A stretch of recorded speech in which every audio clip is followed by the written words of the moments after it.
You ever wonder what the next generation of scientists, artists, and leaders are actually working on? Like, right now? Well, turns out one of the best ways to get a sneak peek is at a university's summer research symposium. And today, we're diving into one at Trinity University that gives us a pretty incredible glimpse into the future. And just to set the stage, get a load of these numbers. This is just one summer at one university. You've got 223 students working with 93 different mentors on projects that span 36 departments. That is a huge amount of brainpower focused on figuring out what's next. So what we're looking at here is the culmination of a whole summer of really intense, hands-on work. This isn't your average class project. This is the big finale, where undergraduate students get to stand up and present completely original research or talk about what they learned from some really deep dive internships. Okay, so first up, let's talk about pure discovery. We're going to see how students are pushing the absolute boundaries of what we know, from the mind-boggling scale of deep space all the way down to the tiny, tiny machinery that's working inside every single one of our cells. I mean, talk about ambition. You've got students combing through images of 200 different galaxies to understand these super bright, mysterious X-ray sources. Are they some new kind of black hole we've never seen before? Honestly, we don't know yet, and that's what makes this kind of research so cool. And then, from the cosmic, we zoom all the way into the molecular level. This project is looking at one specific, tiny protein, but it has a huge job. It's a key player in something called the Spliceosome, which is basically the editor for our entire genetic code. Figuring out how this little guy works is, well, it's fundamental to understanding life itself. And yeah, let's just pause on that for a second. What even is a spliceosome? Think of it like a tiny film editor for your genes. It takes the rough draft of your RNA, snips out all the parts that aren't needed, and stitches together the final cut that your body can actually use. It's happening in you right now, and it is absolutely essential. Okay, this one is just awesome.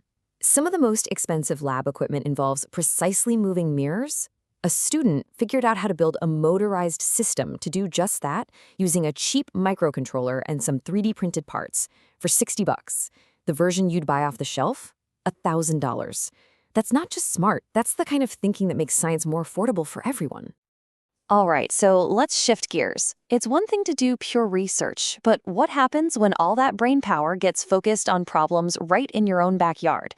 These next projects show students making a real, tangible impact in their local San Antonio community.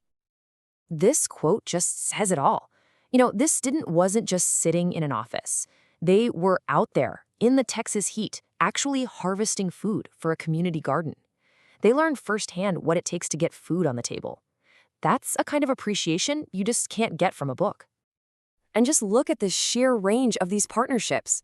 We're talking about the arts with the Philharmonic, science with the Children's Museum, animal welfare with SNPSA, social services. I mean, these students are really woven into the fabric of the whole city. And it's not just about building the future, they're also helping preserve the past.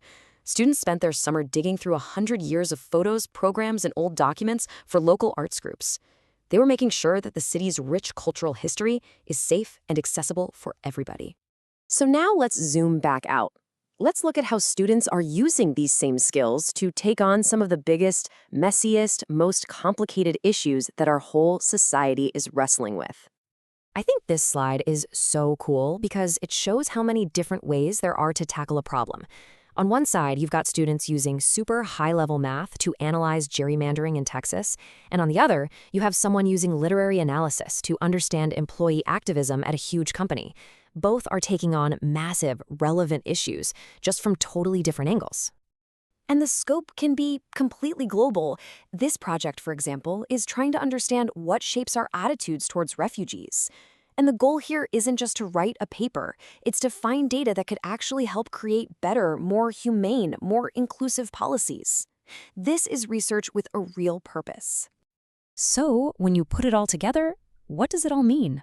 Well, the most important thing to remember is that this is way more than just a summer project.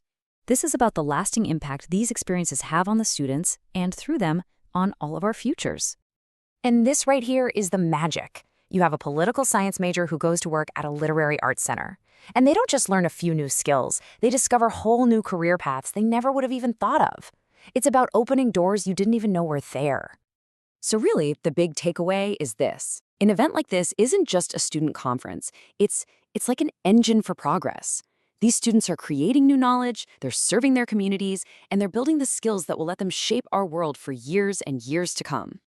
I mean, from black holes to community gardens, the sheer range of curiosity here is just staggering. It really makes you think. If you had a whole summer and the resources to investigate just one question, what mystery would you want to solve?